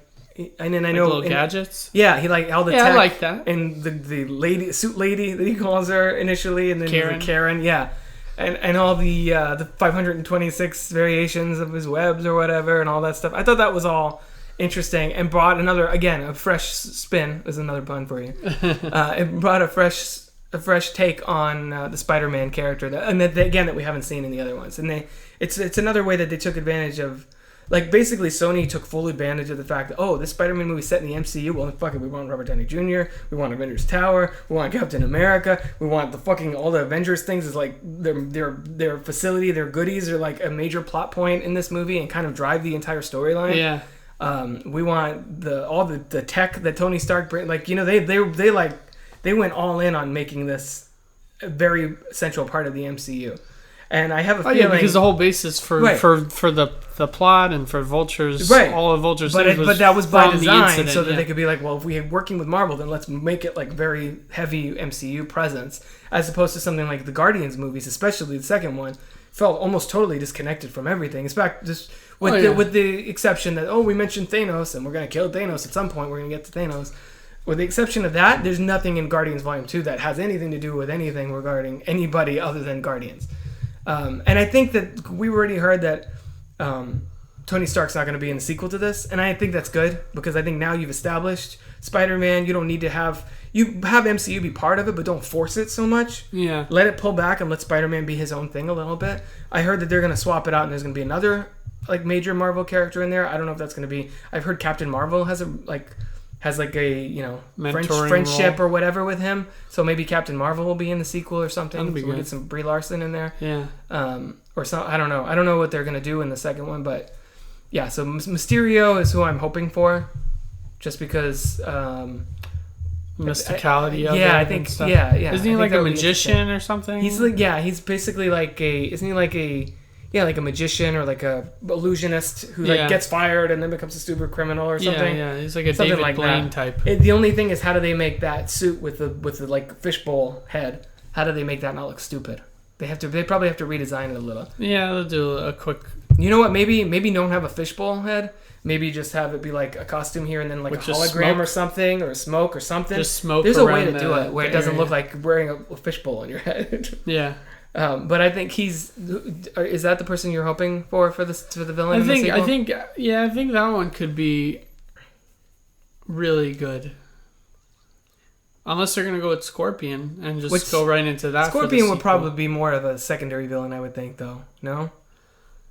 Yeah, he doesn't really seem Shocker. too complex. Shocker wouldn't have been interesting enough. Shocker to lead a movie. is like he's a good secondary. It's like a third, and that's vision.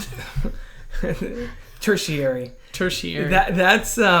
That's when multiple villains in a superhero movie work. When you have one as the main villain and then the other one is sort of the henchman or whatever, or you have the narrative sort of trade off one for the other, like in The Dark Knight, where it's the Joker for the majority, and then you have a sequence where it's Two-Face. Yeah, I think you know what I mean. Well, you can't have multiple forces simultaneously, like Venom and Sandman at the same time and shit. It's best though if you already previously acknowledge those people. Establish them, yeah. Establish them, get a personality. That way you can play, it's easier to play off the villains when it comes time to do a group role. But if in the sequel, if Peter is obviously, we hope, more experienced and more up to a challenge, would Scorpion pose enough of a threat? Like, I feel like Vulture poses enough of a threat for this Spider-Man, but like Spider-Man from like after Infinity War and everything, this guy'd be like, take him out in 2 seconds. Yeah. So that's part of the reason why I feel like Scorpion's not necessarily, he's not threatening enough to make a whole movie out of Spider-Man trying to figure out how to deal with this guy. Yeah. As another threat or working for somebody else or something, maybe, but I feel like there has to be more going on than that. Yeah, I know. He's more a muscle than anything else. Sort of like Rhino in the last one. Yeah, it's just like you can't give Rhino his own. No, nobody wants to see film, that. Yeah. Especially the way they did it in the last one. No, yeah. So, I don't know. Is there any other major thoughts, or do we want to start like talking about where we rank this with Spider-Man movies and the MCU and all that other stuff? Yeah, that was my main criticism. But I understand why they didn't go the whole action sequence thing. I understand why they didn't. I just would have liked a little bit more something that's like thrilling. Why does it also, you remember in the beginning of the movie they say, oh, the incident, blah blah blah, Battle of New York, and then it's like 8 years later. I thought these were mostly operating in real time. What do you mean? Like, I feel like when the Avengers came out, it's 2012, right? Yeah. So then when Winter Soldier came out, it's like, oh, I've been out of the ice, and it's been 2 years since the Battle of New York. It was 2014 when that movie came out. I sort of feel like, for the most part, the movies have sort of been set in real time. So if it's been a couple years since the last movie, since we met that character, here's what they've been up to the last couple. You know what I mean? Yeah. So for this to be 8 years later, I'm like, well, I guess the Avengers wasn't in 2012 because now we're in 2020. Unless this is jumping ahead to like right before the Infinity War, which is still like 2019, and they're fudging it a little. I don't know. I wonder how the math doesn't quite add up. Not that it really matters. I was just being. Did it say 8 years? Yeah, it said 8 years later, and I was like, oh, it's really been like 5 years, but okay. Yeah. So it's just me being. Maybe they nitpicky. Just put a number up there and without. They're really just like, doing fuck the it. math. Well, they don't seem to do a whole lot without thinking it through. That's why it threw me off a little bit. You know. Is that the Sony or Marvel side? Not thinking. Well, Sony doesn't think things through. Marvel Studios, you know, they seem to plan ahead at least somewhat, especially now that they know they could put fucking a giant tree and a raccoon in a movie and make hundreds of millions of dollars. Yeah. Or a little guy that shrinks to the size and controls ants and Another shit. thing about group dynamics is you have to have some, like, it can't just all be like if you just intersect, it can't all just be like, oh, I hate Spider-Man. Yeah. Oh, I hate Spider-Man too. Yeah, me too. We all hate Spider-Man. Yeah, we all hate Spider-Man. Which is why it helps if they fist bump together. Which is why it helps if they establish those characters in this movie or in the Venom or whatever. Well, you need more personality is what I'm saying. Right. But you also need, I think, a variety of motivations. Like, one could be doing it for profit. One could be doing it because they have some personal vendetta against Spider-Man. One could be doing it for power or whatever. You know what I mean? Yeah, but when you put them all in the same room, those can become very synchronized. Yeah. You know what I mean? Like, they all have, okay, we get it. You all have... You all hate Spider-Man. You all want something for something. Yeah. Yeah. Raise your hand if you all hate Spider-Man. No, I mean, like, you need, like the reason Avengers works is because you have people like Iron Man that throw, like, those little bit of banter and the smart ass lines. And Captain America is super earnest. Is like, you did all these different personality traits. The reason Guardians works is because, you know, because Rocket has like these, you know, he's just like, fuck everything, you know what I mean? You Ain't know, nothing like me but me. Yeah, exactly. He's kind of acts like he's self-centered and throws all these lines that are supposed to, you know, that are funny, and then Drax just takes everything literal, and Gamora's just like, everyone is just fucking weird, and I love the Gamora Star-Lord thing. It's just that's something to do with anything. I just thought about that. It's just it would be, you need a little bit, like, if they had Venom in there, that would be maybe a little bit of something different. Right. So maybe Venom could be like the character that in the end of the Sinister Six, towards the end, maybe Venom's one of the Sinister Six, And then, like, in the end, Peter's like, oh, come on, Eddie, we need to look what they're doing, blah, blah, blah. And then Venom works with him against the other five. Or Carnage or sort of whatever. like the end of Spider-Man 3 was like, she needs us, blah, blah, with Harry. Or if they got Carnage in there or something. Well, Carnage is going to be in the Venom movie. I don't know if they're going to save him for Sinister Six or what they're doing. No, I mean, like, if he win and he ended up still, Right. then he's... If they didn't kill him or something. Yeah, if they didn't kill Cassius and then he goes into the Sinister... I don't know. Yeah, It's just like they need like a different lineup than... I guess basically... If it's like Vulture, then, Scorpion and Mysterio and Doc Ock or whatever, right. maybe they'll do eventually. They need some variety in there. Well, the original, I'm looking at Wikipedia. Yeah, it's like, isn't it like Mysterio, the original lineup? Rhino? Let me see. Mysterio, Rhino, Vulture. Wait, Mysterio, not Rhino. No, Mysterio, Okay, let me tell you. Yeah. So Doc Ock is the brain, leader. Yeah. Which makes sense. Yeah, because he's the smartest. Right. So if they did that, maybe Doc Ock would be introduced in like the third movie or something. Okay. If they're doing what I I'm could do thinking. that. Because we already know who he is. And then they could start. And then so Doc Ock, Vulture, Electro, Kraven, Mysterio, and Sandman. You could easily swap out a couple that we don't want to see Electro again. Because there's different or variations Sandman. of them, I'm sure. But they've already established Vulture. If they listen to me and they put Mysterio and or Kraven in the next one, there you go with that. Yeah. And then they've had many variations of that since then. With Hobgoblin has been in there and a bunch of other characters. It's kind of crazy. But those are the major ones in the original line. But if they do Hobgoblin, they kind of have to do Green Goblin. Yeah, I don't want any goblins in this, please. Yeah, because Hobgoblin, isn't he like the son of Green Goblin? I don't even know. And no, the son of Green Goblin is Harry Osborn, but it's related. He gets his. But his in the glider comics, it's like Green Goblin has an affair, or Gwen Stacy has an affair with Green Goblin, or Norman Osborn, and then she gets pregnant and has a baby that's the Hobgoblin. But that's just too complicated, and we don't want to see Green Goblin again. We don't want to see any goblins. There's too much else going on. So basically our point... Because if you put any goblin in, it's going to be like, oh, it's just Green Goblin. Sort of. It's just going to make me like, hello, my dear. Yeah. With that Power Ranger mask. Yeah. And not to diss Power Rangers, because I do like them, obviously, in the new movie. So basically what we're saying is there's a shit ton of potential in new Spider-Man movies. There's there's a lot of material still yet to be mined. I just hope that they don't rehash too much. But you have to wonder, who's Spider-Man's Joker? Who's... You know how every Batman version, you're going to get a Joker sometime? Probably in the first movie or the second one. Who... I feel like it's Green Goblin, because we've already got him twice. And he is so key to the story because he kills Gwen Stacy and all that stuff. Spoilers for everything Spider-Man, if you don't know that by now. Yeah. So I feel like at some point that he's kind of inevitable. Yeah. I don't know.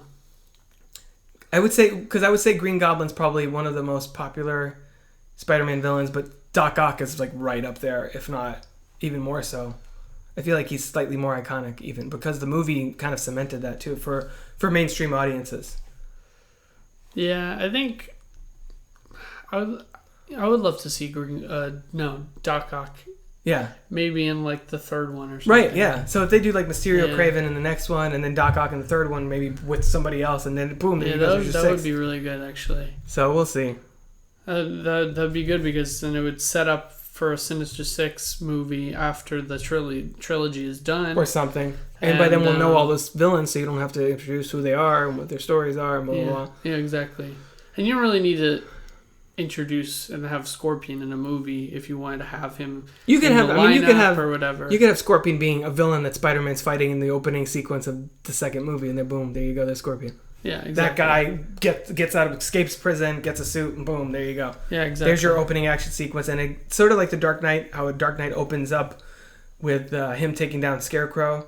And it's just, you see him in action, you see he's gotten a lot better since the first movie. You're like, oh shit, Batman's been kicking ass for months in between movies.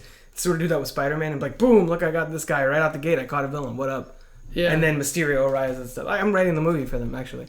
Yeah, I should take some notes. Listen up, Sony. Do you have your pen and pencil? I have it in the other room. No, I'm saying them. Oh, them? Yeah. I could write it down and then hold it up to the mic and they can telepathically read. I don't know. They should be writing what you're saying right now. They should. I'm helping them out here. Mysterio, Scorpion is the introductory villain. Mysterio, Craven. So basically, we're excited. We like this, but we think there's potential for even better next time around. I think is where we're at. I think we like this, but I think we're like, now that we know this Spider-Man, we've seen this world, and it's quirky and irreverent and different enough from all the other Marvel movies that it feels like we're seeing a new corner of the MCU, which I think is good. Yeah, and Spider-Man. Yeah, and a new version of Spider-Man that doesn't feel like a rehash. He gets one pass though. Yeah, exactly. It doesn't feel like a rehash, but it's like if a second movie comes around, we have to and say he hasn't improved on his fighting skills. In addition to I'm gonna be a little disappointed. Well, it depends on who they get to direct the next one too. Get somebody awesome. Yeah, that's true. Get like Guillermo del Toro. I wonder if this guy's movies were even awesome. I haven't seen either one of those. I don't know. It's just I think one of them Grindhouse movies, and they're like. Well, the clown one sounds weird. I don't know about Cop Car. I don't know. They both sound like questionable, but we're not criticizing the movies. We just don't know. Well, I haven't seen it. Exactly. So by the title, I'm judging by the title. So the big things at the end. So the Avengers thing with the suit, right? Okay, and then we see Tony Stark looks like it's implied that he's going to propose to Pepper Potts. Yeah. We learned that Michelle is really MJ, so I guess we assume her last name is Watson. And then the other big thing is, I forgot it now. So she comes in to take his suit off, and then Aunt May is in the doorway, and she's like, "What the?" And it cuts away before she says the F-bomb because we're in a PG-13 movie. Yeah. So how do you feel about the fact that they dropped the Aunt May "I am Spider-Man" thing already, like in the first movie? Are you glad that they got that out of the way? Yeah, I feel like that it's probably best that way. Just so it's not like you notice that a lot of the more fumbling and stumbling around, and that also add for the next movie and. She can know about in the Infinity War, it can go and delve into trying to juggle that. I don't know if she's going to be in Infinity War. I think they might. They might not. Yeah, they might just. Well, you don't need everybody supporting characters. Yeah, exactly. It's too much money. Right. It's too much going on too. It's like got to trim the fat a little bit. Yeah, that's true. But in the next Spider-Man movie, they could go into. They could do like what happened here and then jump forward, or just be like. I think it's interesting that in a lot of the more recent superhero movies, you see a lot of the classic tropes sort of being dropped. You know what I mean? Like the secret identity thing, it barely fits into these films. Like in the Marvel Cinematic Universe, the number of characters that have secret identities are like Peter Parker. That's kind of it. Yeah. Ant-Man, even Ant-Man, everybody knows that that's Ant-Man now at this point. Yeah. You know what I mean? So it's whereas back in the day, all the Batman and Superman movies, they were all predicated on, nobody can know my secret identity. And now it's like, now you have fucking Tony Stark being like, I am Iron Man. And I think that's good. They're subverting it. Or like in Man of Steel, she figures out that he's Superman, like halfway. She finds out that Superman is Clark Kent, like halfway through the movie. And it's not a big deal. She's not working alongside Clark Kent for years and be like, oh my god, when you take your glasses off, you look like Superman. You know what I mean? Yeah. Because it kind of demeans the intelligence of the characters around them. Even in this movie, Vulture's like, do we know each other? Because your voice is like really familiar. And I thought that was very real. I was like, yes, we would. If you talk to Spider-Man all the time, if you interacted with Spider-Man, and then you interact with someone who sounds exactly like Spider-Man, you're going to notice that. Yeah. Which is why it was funny when he did the scene with Childish Gambino, which Donald Glover yeah, with the intimidation voice and like all the different modes. Would you like to try intimidation voice? Yeah, sure. Tell me where the thing's on. Tell me where it is. It sounded like Batman. It reminded me of like, where are the other drugs going? That kind of thing. Yeah. And Miles Morales sort of being alluded to. Tell me where the switch is. Yeah, sort of. Tell me where the switch is. And a lot of people are saying that his nephew is alluding. It was a yoga hoser. Oh, was that a Yoga Hoser reference? Yeah, it was. Oh, I didn't even remember. No one got it though. No, Kevin Smith, he's listening, which I would be amazing if he is. But yeah, I like Yoga Hosers. Like when they're tied. That's the best part of the whole movie. Is when they're tied up in the chairs and they're trying to do an impression of Batman. They're like, tell me where the switch is. Yeah. That's not even in the movie. That's not even a line in the movie. The guy is like Ralph Garman. Yeah. That was that was my favorite part of the whole thing. Have you rewatched that since we saw it in theaters? No, that's the line really that stuck. Wow. That's the part that stuck. Okay. I mean, it's a random reference. Yeah, but no one got it. No one. If I didn't say anything, no one would have gotten it. I didn't get it, and I actually rewatched Yoga Hosers on Netflix at one point, just to be like, oh, let's throw this on. It's fine. It is what it is. Me and this guy at my job, we always say that one line. Has he seen that movie too? Yeah, he saw that movie. He loves Tusk, and I told him to see that other one, and he saw it, and I was just, and we just say it every once in a while. That's funny. Obscure movie lines that no one will understand. So, but Donald Glover's cameo alludes to the fact that his nephew, who a lot of people are like, oh, well, that's probably Miles Morales. So maybe in the fourth one or whenever, eventually we'll get Miles Morales in these movies, which is good because the MCU's been really good about lining up. Well, when this person's gone, that's why we think Captain America's going to die in Infinity War, because we got 2 future Captain Americas in the comics kind of sitting there and being like, I'm ready. As soon as you want to drop that shield, I'll take it. Yeah, exactly. So I think that's good that they're sort of already planting the seeds that Miles Morales is out there somewhere. Yeah, I think so. Wait, so should we want to wrap up now? Are you almost out of ideas? I just think you want to talk about? I thought it was funny that he's like, I have ice cream in here, man. Let me loose. And he's like, oh, you're a criminal.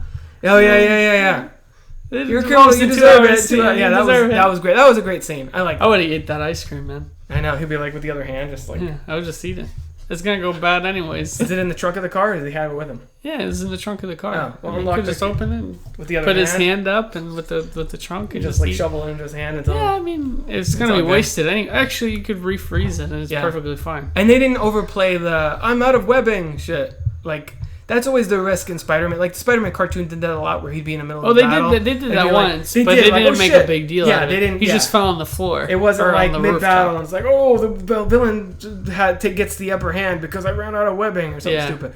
Which is good because that's always like a cheat sort of. Like, I almost thought they were going to do that with the ATM scene. Yeah. Because he was looking at his wrist. He's like, oh man. It was like showing like, or he didn't say, it said low web or something. Yeah, right? it was like red, and it was like I think he might have said low level or whatever. Yeah. And I thought it was going to be like playing to the sequence. Are we glad that they didn't do the organic web shooters like in the?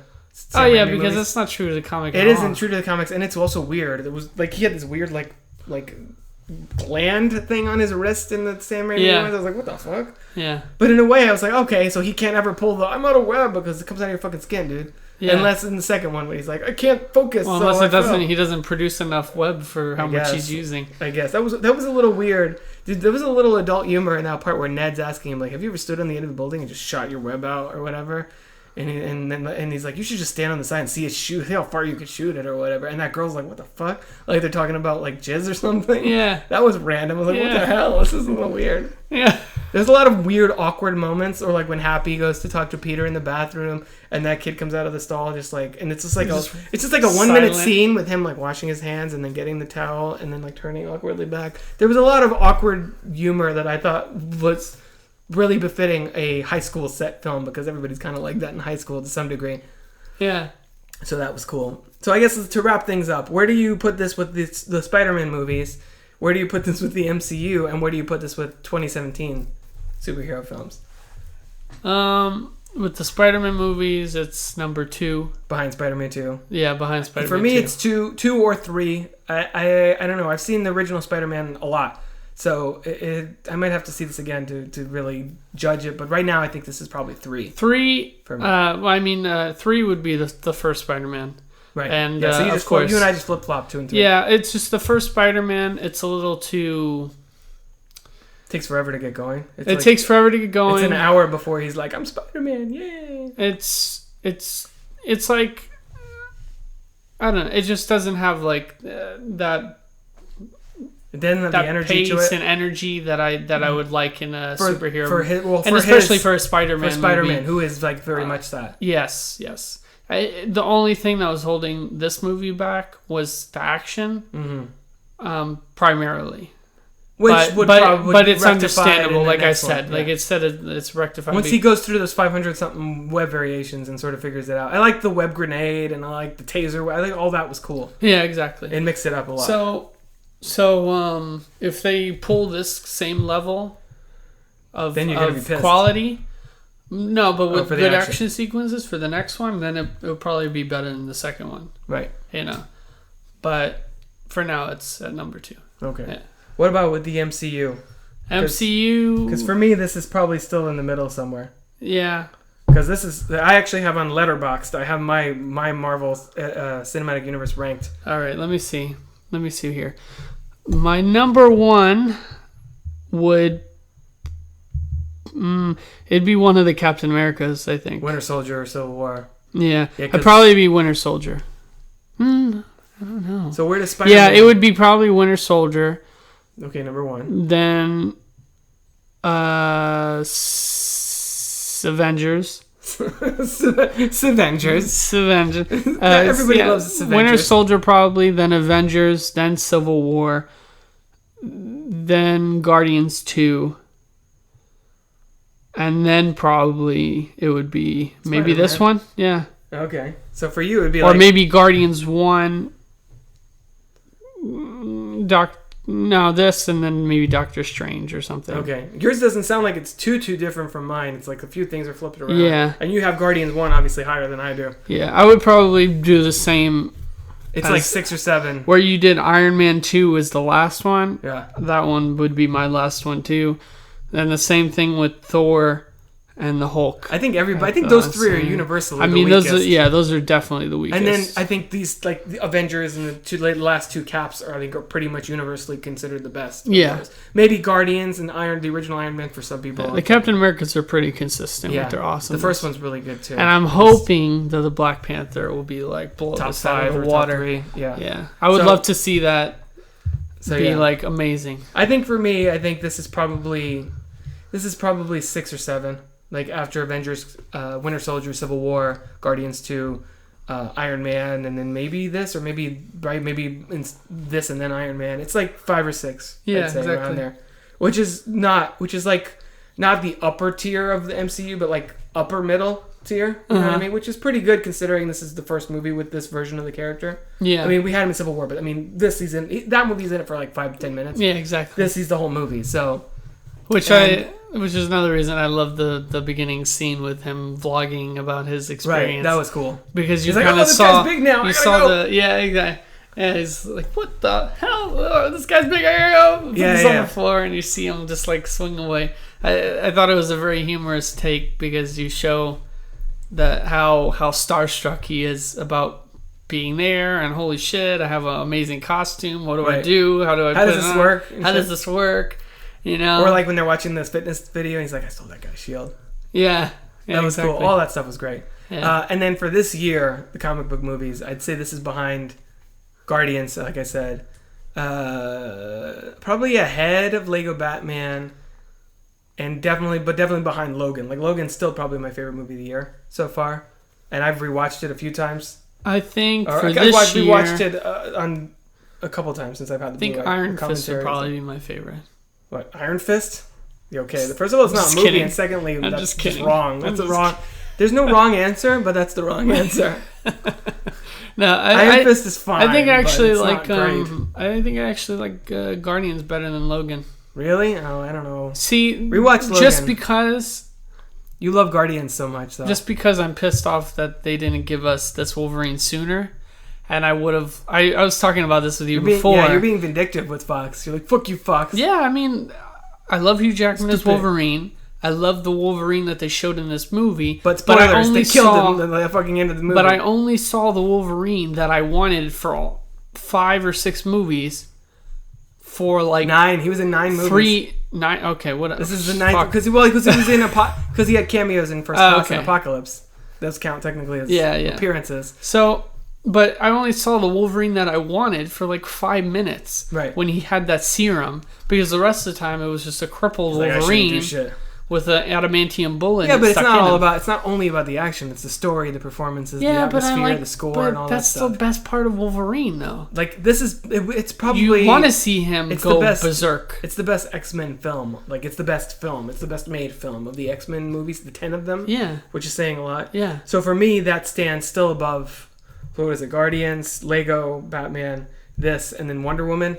I don't know if I like this or Wonder Woman better. I'd have to see them again. I want to see arms flying around. I have to see Wonder Woman again. I want to see people getting just like you're just impaled like, scary and violent. And well, I mean that's the character. I want to see people ripped apart. I want to see because that's why he's Wolverine, because he is like a Wolverine. He's savage. So, and he has like this rage and this ferocity inside him. You know what I mean? So it's like he's a beast. He should be like drenched in blood after like a scene. Jesus. You know? Like his shirt shouldn't even be white anymore. The fact that he goes John McClane style. Yeah, his shirt should. He's always in the wife beaters. You would go and watch some of the X-Men movies, and he'd be fighting all these people. There's not a drop of blood in his. Yeah, white, we've had we've had this whole conversation his bleached before because white you're shirt. very upset about this. Yeah, I mean, like, come on, give me something. And it's not. So that do you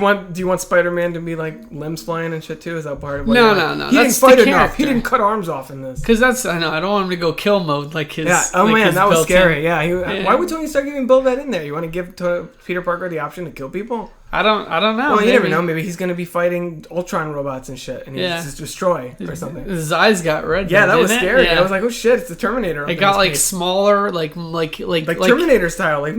Yeah, kind of like your eyes when you like they well, it was the opposite of dilate, but it was like a focus type thing. Yeah. Like I'm gonna kill, it's like that was creepy. It was really creepy. Yeah. So I would probably put this. No. I would still be Logan, Guardians, maybe then either Wonder Woman or this, and then Lego Batman.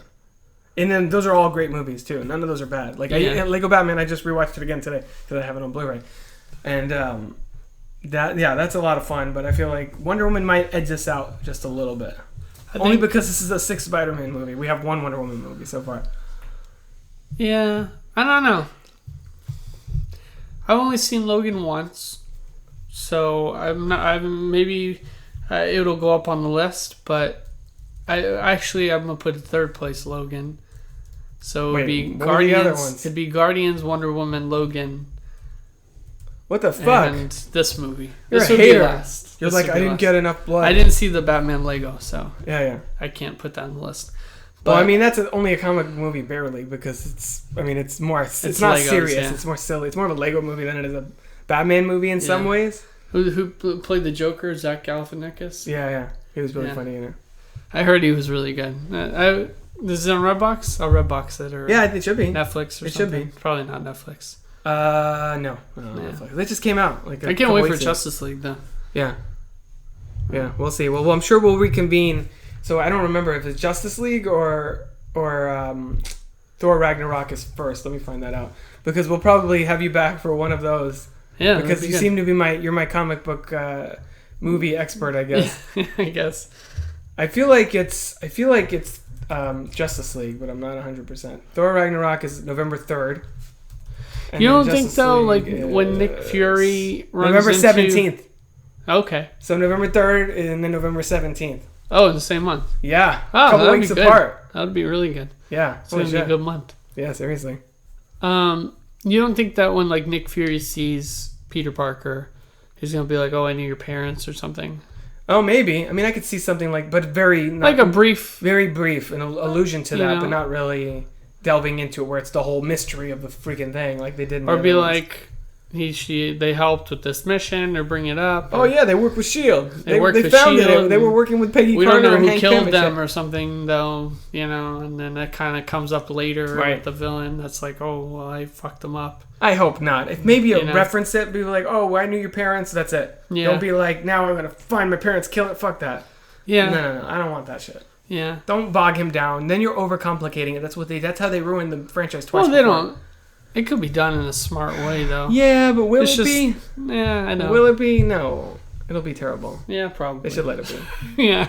So, any closing thoughts? I think we're good. I think will it be, though? Will it be?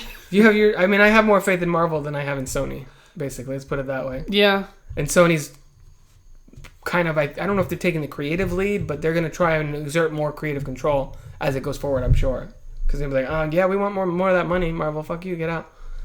I wouldn't be surprised. So yeah. I think is that pretty much all we have? Yeah, I think so. That's all for now. We had a long conversation about Spider-Man Homecoming. Not a surprise. Like an hour and a half. Oh. We're going. So you can rate and review us on iTunes if you'd be so kind. We're also on Stitcher. You can find me on Twitter at Crooked Table. I think mine's at Freddy _Yaniz. Right. Yaniz. Freddy with a Y.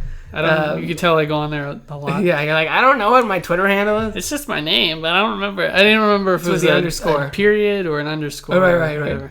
Yeah, it's underscore though. There you go. So find Freddy on Twitter at Freddy_Yaniz. You can find us on Facebook and the other social medias. You can find more podcasts, reviews, videos, and other movie-related goodies at crookedtable.com.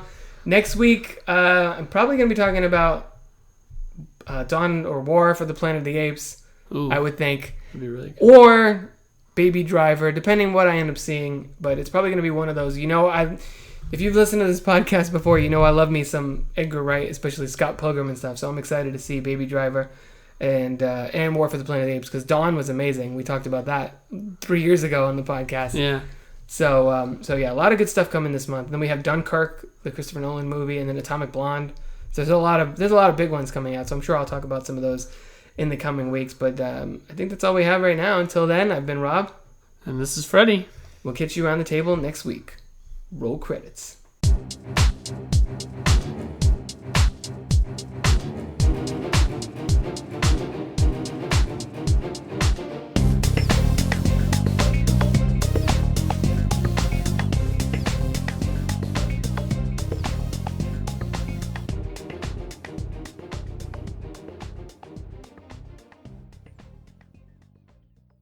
This has been a production of crookedtable.com. All rights reserved.